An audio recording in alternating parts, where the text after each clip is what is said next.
How's your Final Fantasy football team going?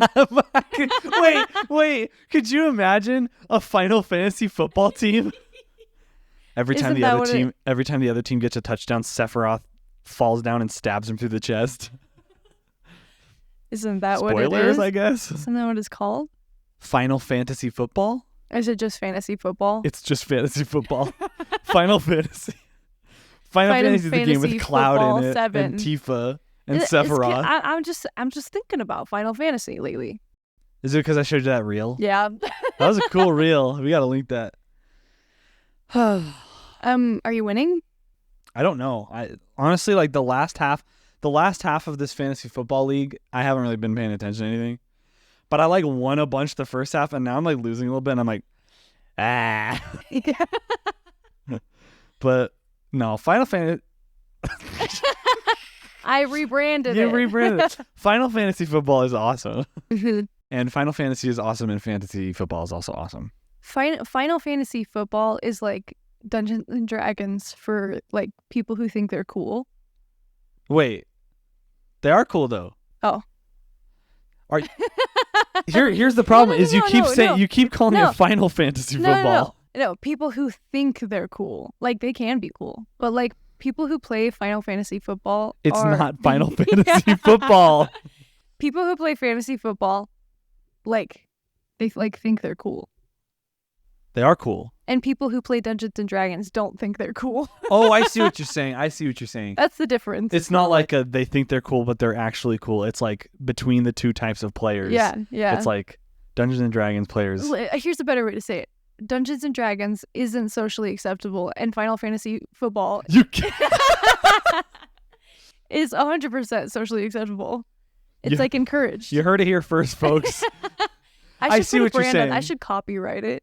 You should Final copyright Fantasy Final football. Fantasy football. Yeah. That's hilarious, though.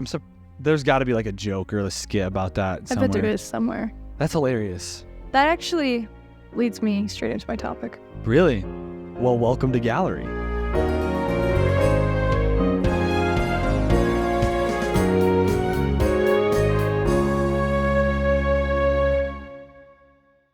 Okay, you said it. Let's straight into your topic. So what are you talking about? I don't want to guess because you said you've been so vague about it. I kind of just want you to say what it is. Well, because you've been asking like, oh, is it a movie? Is it and I don't. It's all of those things. Everything. Interesting. Mm-hmm. Okay.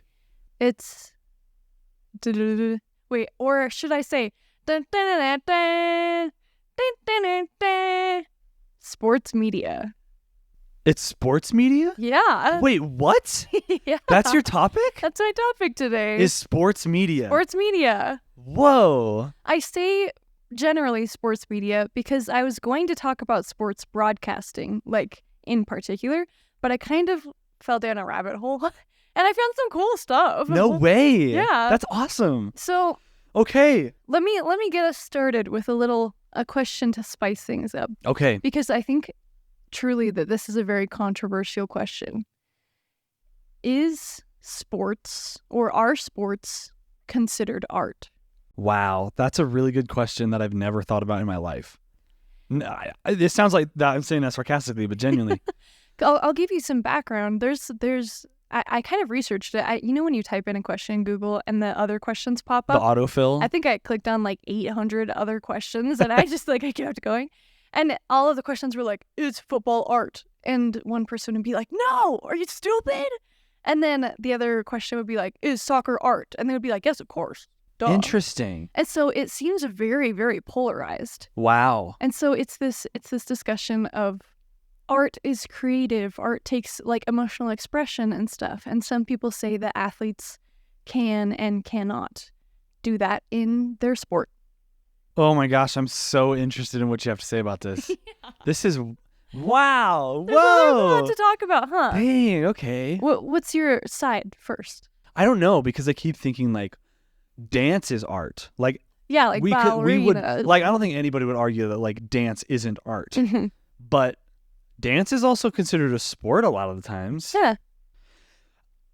I think, okay, so what you got to know about Camille and I is like we love art and we do like enjoy sports from time to time, but we're not big like into athletics. I do fantasy football just kind of like as a fun thing with And my I family. do Final Fantasy football, just a fun thing just for me. Yeah. So like, I don't know. I only say that so you can have like background on our experience with athletics. Is like we are passive enjoyers of it. Mhm. We're not like insane hardcore fans. I have tremendous respect for it though. Mhm. So that being said, like I'm not really sure how I would even classify it if I'm not super familiar with it. Right. What I thought of is like competition. I think like the Olympics could be like, and like what people do in the Olympics can be like their art. Because people's argument against that is that competition is purely physical, and it's this push for athletes to get the best of their body and to push themselves to their furthest extent, totally physically. Yeah. But I feel like there's a lot of mental part of that. But is there so much of creative and emotional and intellectual? Yeah. Or is that just art? There's so many questions. Well, you got to think about there's also in art museums, there's something called performance art where people will like, I can't think of any good examples right now. Have you seen that guy who like will hold a paintbrush against the wall and then he'll do like a flip and there'll be a line? Yes, yeah. He like jumps on a trampoline. Yeah. So whether or not you think that is art or whether or not you think that is good art, you know, that's awesome. That's an example of someone like doing something physically athletic for the purpose of art. But I don't think that's what you're asking. I think you're asking is freaking like NFL, NBA, college football, is that art? Yeah. I don't know. That's such a good question. I know. What do you think? Well, let me take you through it. I'm so glad you asked. I've thought about it for like a week. Okay. I think I've found kind of two sides to it. I think you can say that the part that is not really art is just this like throw a ball, catch a ball kind of thing, which some people categorized as the difference between, like, let's take football as our main example. American football as our main example. They say it's science and art. I can definitely see how it's science. Yeah. It's very like planned and maneuvered, and it's just very specific and stuff. And you have to have certain skills, and you have to have certain players and certain weights and everything like that. And when you get that all together, you have a good game. But at the same time, you have people who are truly expressing what they really love through their sport. Yeah. And I think, to me, that's art. But that's one side of it. Yeah. The second side of it is, in my opinion, 100% art. You can't say it is otherwise, because that is the world of sports media. And it's the idea. Which is what you're talking about specifically for the topic. Okay. So it's less the athletics and more the like this fanfare around it. Okay. And so there's a lot to say about it. But let me give you a few ideas of what I'm talking about. Okay. About sports media, what it is. Mm-hmm. I've got the beautiful and intricate logos of all the teams. Okay. Someone had to design Dude, that. I was going to talk about logo design for one of my topics. This is great. The costume design, or their jerseys design. Outfits, yeah. They're called costumes. No. I was, actually, this is a side note, and this is something that will embarrass me. I was that kid that was like, actually, theater is a sport because it's really hard. I cringed, but I was in high school. I was also like, marching band is a sport, which is probably more debatable than theater. Theater's a sport. We have to run around stage. The colors of the teams are very well planned out. The collector's mementos. Oh my gosh. Like all of the merchandise. Wow, this is blowing my mind. The open and accessible design / architecture of stadiums and gyms. The craft of reporters and the camera guys who like run really fast along the sides. And I was thinking like the highlight shows where like they sit around the table and they talk about the highlights and they talk about fantasy picks.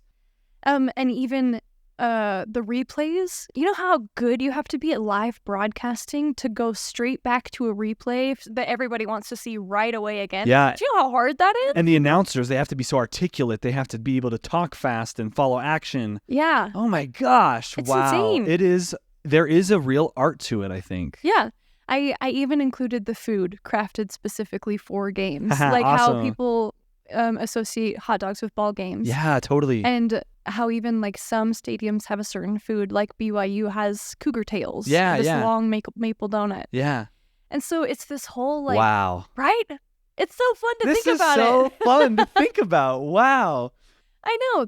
It's just funny. Like, if you take a step back, I think this takes us really to the purpose of our podcast, and what we try to emphasize and talk about a lot is we're opening doors here. We're trying to take a step back from prejudices and stereotypes and just look at all of the art around us and see why it's good. And we're trying to, if I may add to what you just said, and we're trying to find art in things that you may not have thought of, like having art in them. Yeah.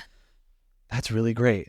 I know. I have a lot of thoughts. Do you have anything more to say before I kind of you go. add to You it? go. So what I keep thinking about is, one, I think about like a lot of artists who are well known for doing super unique things within their craft.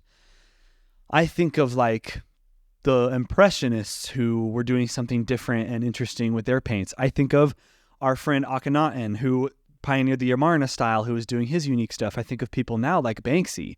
And then with sports in mind, I was like, oh, what about like oh my gosh, I'm so sorry, athletes. Was it Michael Jordan who like did his tongue thing? I don't know. He would stick out his tongue and like when he shot baskets, which is a very minor example. But lots of players have their own style. I know Stephen Curry is very well known for his 3-point shots, I think, like in basketball. Mm-hmm. And so like the same way that artists are doing interesting things with their craft, I think that there are athletes who are artists in a way. They are doing their own spins, their own takes on the game that they love. And I think that is creative, you know? And then the next thing I was going to say, kind of along the same lines, the other day I was playing flag football with a bunch of friends to kind of, you know, for Thanksgiving and stuff. And it was a lot of fun, but every so often someone on the team would be like, hey, come here, come on. And then he would explain like, okay, and this is the quarterback talking, the person who like throws the ball. He was like, okay, I'm going to go over here, and then I need you two to stay on this side and kind of distract the other players while I throw it to this guy so he can run and make the touchdown. And what you're talking about is making me think that guy is creating right there. He's creating a plan within the rules of this game. That's art. Agreed. Wow. That's a great way to think about it. Thank you. Because I think that takes the science of it, and like truly, it is creative. Yeah. It's sometimes difficult to see the line, the hazy line between science and art. Yeah, but I feel like once we're talking about it, the line is just getting not very hazy, and we're starting to really like. Yeah. Because what I was talking about earlier about the guy who's like figuring out plays in sports, that is someone using their talents, using their knowledge and their special skills to direct the game in a certain way that is interesting, that'll help them win. That's art. Yeah. That same thing an artist does. Very cool. I Whoa. know. I feel like we've talked about so much in just so little time. Wow. And then this is something that I bring up, I swear, almost every episode, but I think it's just because it's a concept that's really, really interesting to me. Uh-huh. And it is this idea of participatory engagement, where you have this thing, like the art, and then you have the audience and how they engage with it. And participatory engagement is them engaging with the art and like being a part of it, becoming the art. Uh-huh. And I feel like in the sports world, particularly with like the recent World Cup and with like fantasy football, everything like that, the audience member becomes part of why it's so successful and why it's so beautiful and why it's so creative. Totally. Yeah, I've been to football games, and you know, there's obviously the sport, but there's so much culture that they do. There's so many traditions that they do, like in between, like at halftime and in between each quarter, that are there because the fans love it and because the fans do it. And that's like, if those things weren't in the game, it would be kind of boring. Mm-hmm. And again, that's another argument that this is real art, because think about, like, if you really define art, what is it? It's something that makes you feel an emotion. It triggers something in you. You can gain something from it. It leaves a lasting impression, something like that. You know, there's lots of different definitions of art. But to sit in the crowd of like an American football audience and to feel that thrill and to feel the disappointment when something happens, or to feel like scream yelling about like how excited it is, how is that not like participatory Wow. engagement? You know, How is that not evoking emotion the way that a piece of art would? yeah, it's like watching it like an awesome musical. Yeah. but It's like watching real a film time. or playing a game or like looking at a painting. Oh my gosh, dude, I feel like The merging of two worlds. they wow, this is collide. amazing. Yeah. Awesome. Is that all you have to say? No, I have okay, one good. more I thing. was Can like, I use your iPad? yeah, please. Don't Don't look at the notes app because my topic is on there. I don't want you to see it. let me find it. Okay. So I have a couple images for you to look at. Okay. And I think they are really cool. And I'm really excited to show you. This is the rabbit hole I fell down. Wow. Like thinking about this idea of participatory engagement, I was thinking about fan art. Okay. And fan art is something that we see a lot of in like popular franchises like Star Wars and Harry Potter and everything like that. There's colored pencil drawings of Harry Potter characters doing things all the time everywhere, you know? Yeah. And Bo Burnham. Yeah. So here's one I found. The artist's name is Phil Galloway. He lives in the UK. Whoa. Is that an oil painting? It's digital, Okay. from what I understood. Okay, audio listeners, we're looking at a painting, a digital painting of two boxers, and there's a lot of really interesting and cool brush strokes. We'll put it on the album art for you so you can just look over at it. Mm-hmm. But the cool thing about this is that I don't think I've seen and appreciated a lot of sports art before. And I think this artist does a really good job at like showing movement and the hype and the excitement about everything that's happening. There's a couple here that I want to show you. This particular scene is about Wilder versus Fury too. I did some research on that because I don't know a thing about boxing or whatever. Oh, you're looking at my other images. No, it's okay. There. Whoa. This one's my favorite. Okay, same kind of thing that we were talking about before, but one of the boxers is down. Mm-hmm. And so you can see the movement in it. It looks like a real life image, but it's like it brings out all the colors. It brings out this like excitement and this emotion and everything. And I just feel like it's the perfect capture of what happens in sports. Included and meshed together with the world of art. The stadium lights, the brightness of the boxing ring. Yeah. Wow, that's amazing. It really captures it well. And this was commissioned by let's see. I don't know how. BT, Sport Box Office. Yeah. But these are Phil Galloway is someone who is commissioned to buy popular guys like Nike and Microsoft and everything like that. But he does really well in the sports realm because he loves it. And so another one I wanted to show you was this one. I love stuff like this. This is the Milwaukee Bucks combined, like this is the NBA combined with Greek mythology. And then there's another piece of art here. This is the Liverpool Football Club. What? And this is on his Instagram, Phil Galloway.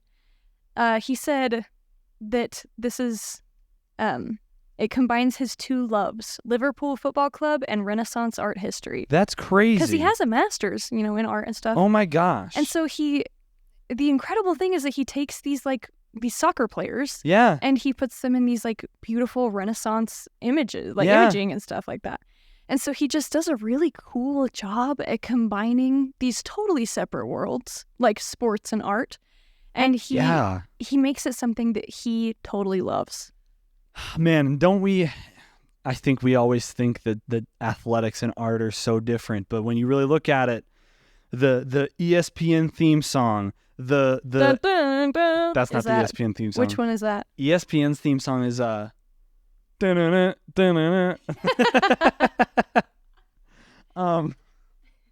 but like the theme song, the graphics on the video, the editing, the marching bands at the games. Yeah. There's so much that it combines with. And it just goes to show how much the art boosts the game and the game boosts the art. Mm-hmm. So that's basically what I have to say. But are you done with this? Yeah. Sweet.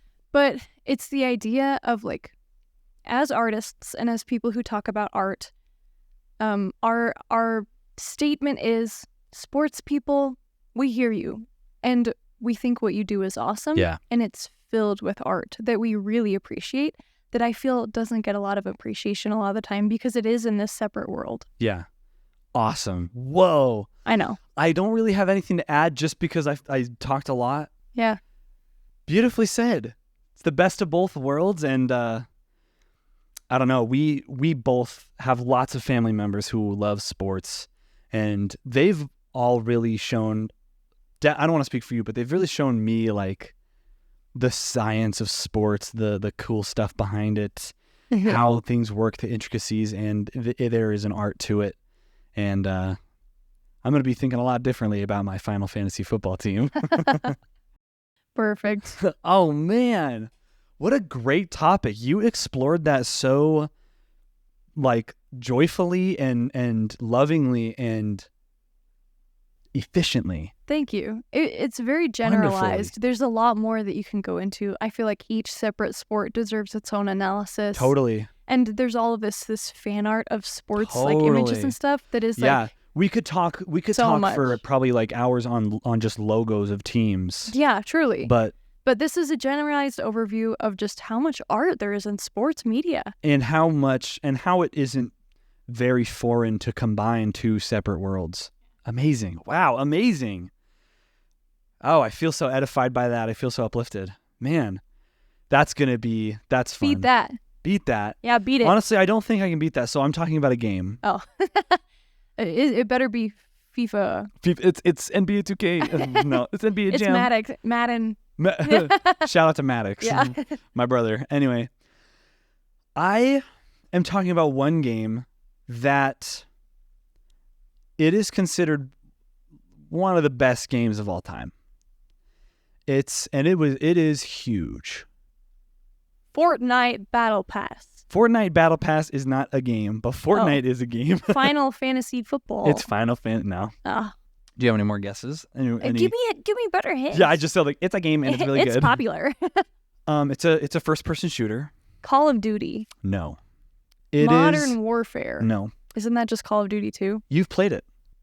Oh. Doom. Nope, it's not Doom. Oh. Half-Life. It's close. Alex. Nope. Half-Life 2. No. Quake. Quake. No. Okay, what is it? It's Portal. Oh. Yeah. Okay. Lay it on me. Okay, so I'm going to talk about a game called Portal. And if you haven't heard of Portal or like know anything about it, it's a game that takes place in this research facility. And the whole like thing about the game, I don't want to say gimmick because it has a negative connotation, but the whole gimmick about it is that you have a gun, but it's not a gun that shoots bullets. No. It's a gun that shoots an orange portal and a blue portal. And if you go in one portal, you come out the other. Mm-hmm. So it's an insanely popular game. It was made by the same people who made Half-Life, if you've heard of that, or Team Fortress 2. And it is often up there. When the best games of all time are listed, it's often up there. Not the first Portal, which is the one I'm going to talk about, but the second Portal is often, and it is so good. It is one of my favorite games of all time. And I know you're familiar with it, but I want to talk about why it's one of the best games of all time and why I think it is art and why I think a lot of video games are art. Because we say like video games are art, which is true, but like why? I can tell you why right now. Why? It was a triumph. Yeah, the ending song of Portal is really good. Known here, huge success. It's hard. Okay. Okay, so I want to tell you about Portal's origin story, how it became what it is. Yeah. So there, I don't know the year, but Portal came out in 2007, so it was like mid-2000s probably. Yeah, it was 2007 when Portal came out. So there was a game jam going on. A game jam is like a convention where people get together and they make games. Mm-hmm. And I don't know if it was just a game jam or just like some game expo where people come and show off their games. Mm-hmm. So this small studio of like high school students or like college students, they were probably college students, made this game called Narbacular Drop. Huh. Yeah, Narbacular Drop. Which when I drop Narbacular. Yeah, I don't even know what Narbacular means, but basically it was a game where it was like you played as like a princess and you were in this like dark dungeons where like it's very medieval looking. And the whole game was you placed these like big mouths that had glowing eyes. Oh. And you placed a mouth with blue eyes and a mouth with orange eyes. And if you go in one mouth, you go out of the others. Okay. Sounds familiar, huh? Yeah. And so Valve was at this conference. And they were like, oh shoot, look at Literally, this. they saw the game and they were so impressed by it that they hired these people who made Narbacular Drop to work on this game in their studio. Oh, huge slay. I know, right? Valve does this. Like, Valve is very, like, if they see talent, they're like, come on. They don't just, like, steal the idea Could you imagine? Leave them Could to you rot? imagine if that was a story? They stole the idea. They stole the No. idea. And Narbacular Drop, nobody ever played it. Yeah. No, but they hired these people, and they made Portal. And so it went through a lot of stages of development. There was a time when it actually looked like Half-Life 2. It looked like post-apocalyptic, but they changed it up to the sleek, technological aesthetic that we know. And so it's a first-person shooter, and you might hear first-person shooter and be like guns and killing, which is true for a lot of first-person shooters.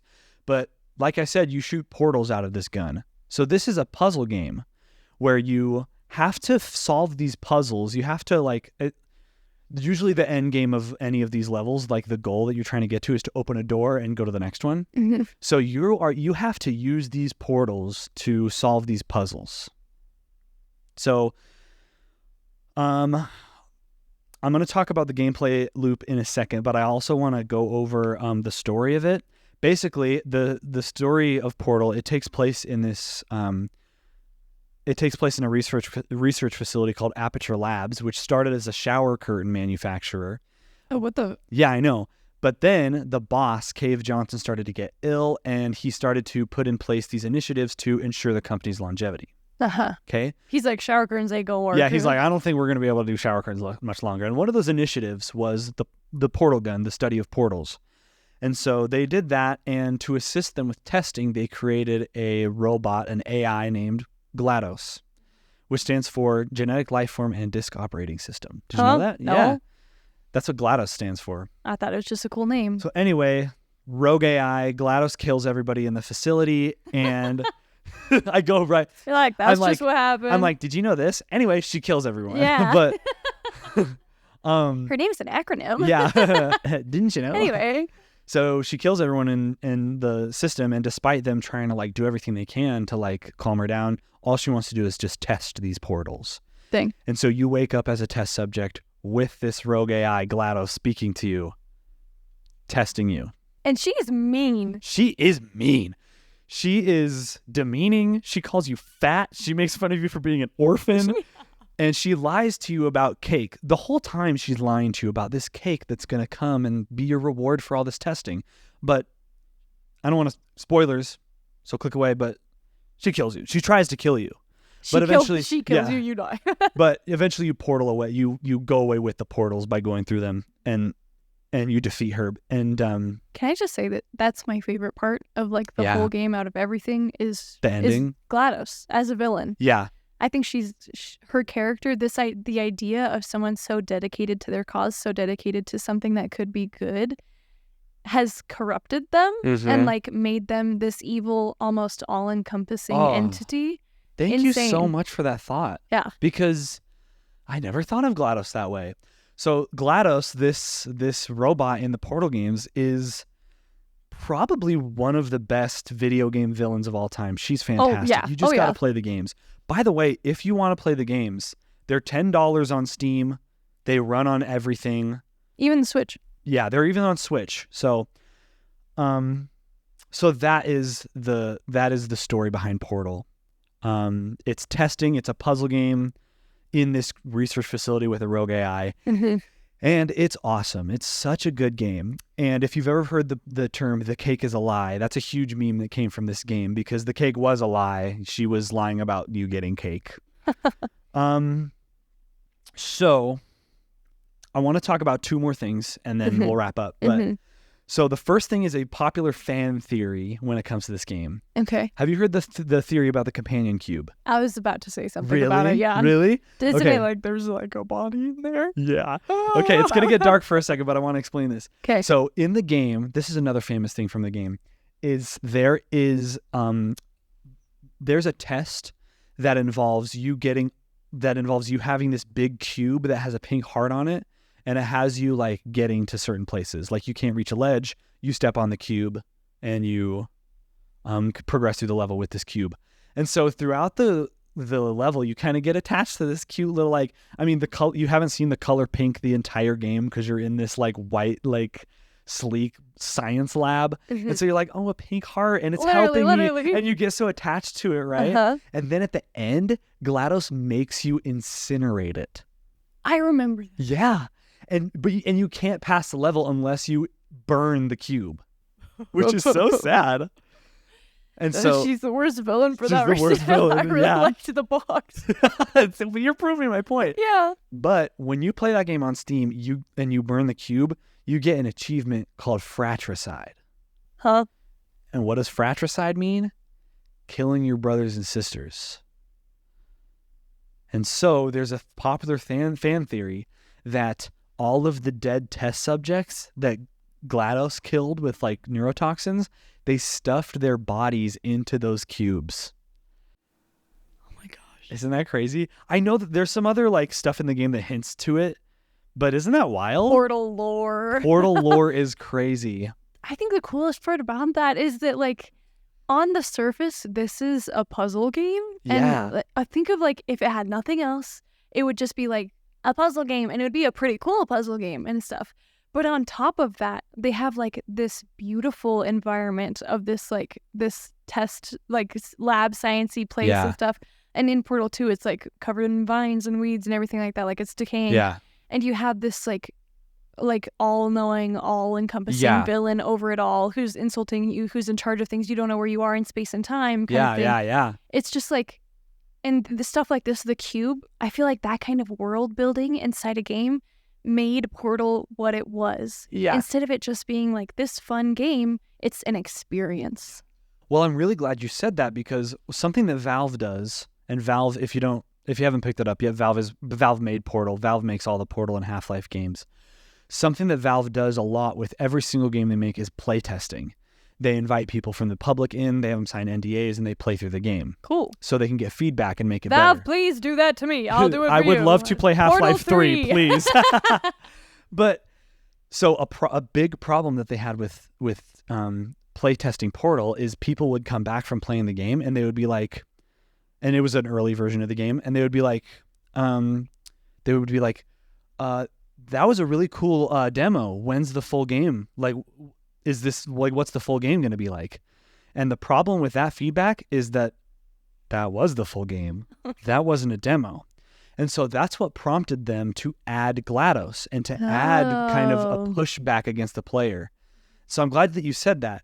Valve took it from a puzzle game to still a puzzle game, but one with a lot of layers and depth, and, you know, it connects into the Half-Life universe. And okay, Valve is kind of a slay company. They're getting these independent game makers. They're having like audience feedback. Mohang. Yeah, and the best part about Valve is that they're always making games. It's not like they haven't made a real game in a decade. Stop it. Just kidding. They made Half-Life Alyx, but they don't make a lot of games. That's the one catch with Valve. You're making them mad at us, so they're not going to choose us to be their audience testers. I didn't mean it, Valve. Please let us play. Cut that part out. Please let us play Half-Life 3. You know the joke with Valve that like they can't count to 3 because they have Portal 1 and 2. They have Portal 2, Half-Life 2, Counter-Strike 2, Team Fortress 2, Left 4 Dead 2, and Dota 2. They don't have a single third entry. Those are all of their latest games. That's funny. Isn't that hilarious? Well, Half-Life Alyx, but that's a spinoff. That doesn't count as a main series game. So what I want to end with here is what I appreciate about Portal so much, why I think it's such a good game and why I think it's art, is because it is a game that takes a simple thing, a simple context, and just builds on it. Mm-hmm. It doesn't need insane graphics. It doesn't need a bunch of different weapons and guns. It doesn't need a big insane story. It it presents you with this. It presents you with, hey, you go through the blue portal, you come out the orange portal. That's all you need to know. And then they throw you into all these tests that twist that principle in different ways. Cool. So they say, okay, what happens if you rather than you going through the portal, you use portals to direct lasers to something? What if you time it so when you close a portal, it cuts off a laser to a button and then it moves a platform or something? There are so many ways that portal takes this core idea and expands on it. And that is why it is so good.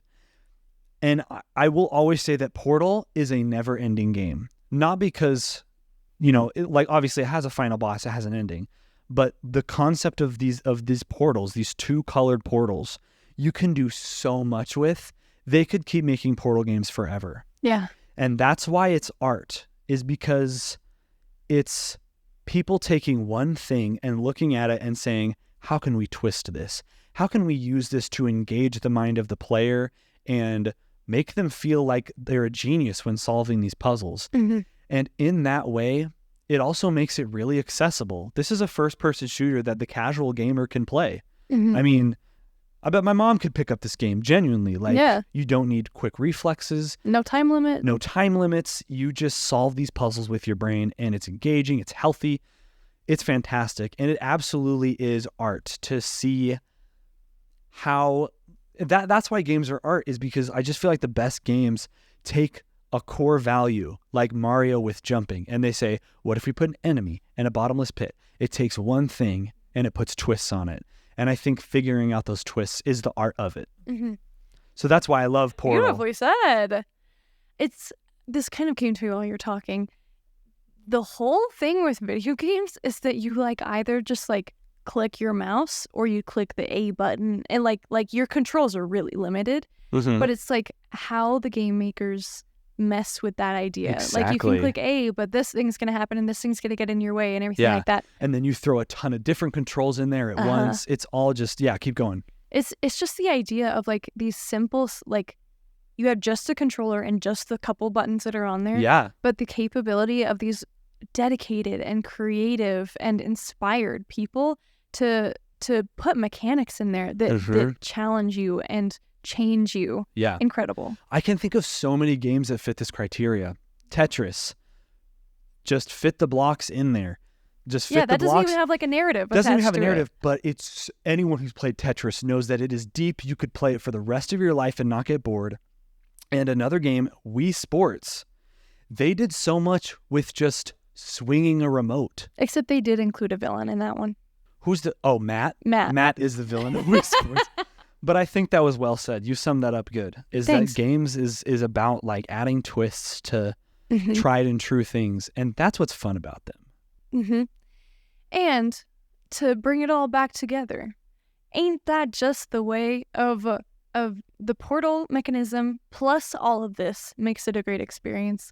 And a sport plus all of the media around it and the fans and everything like that makes it an experience. Totally. It's this idea of compatibility and working together and all different minds conspiring to make something that the human race just loves, has fun with. It's the idea of just taking one thing and expanding it in unique ways, artfully.